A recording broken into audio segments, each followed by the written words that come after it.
थोडस असं बेंड करणार असं पूर्ण बेंड केल्यानंतर नाक बंद करायचं त्याचं आणि तोंडाद्वारे तोंड ओपन करून आपल्याला 3 श्वास द्यायचे.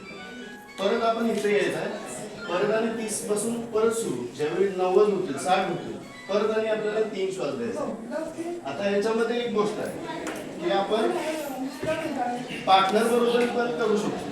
इथं पार्टनरला 2 जण जर असतील तर दुसरा व्यक्ती श्वास देईल, पहिला व्यक्ती फक्त दाब देत आहे कंटिन्यू.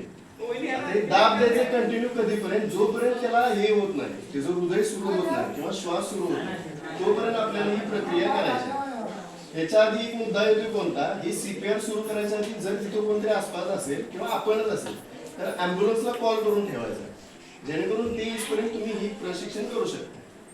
हे झालं अडल्टच्या बाबतीत. म्हणजे मोठी व्यक्ती आहे, वयस्कर व्यक्ती आहे त्यांच्यासाठी ही सुरू आहे.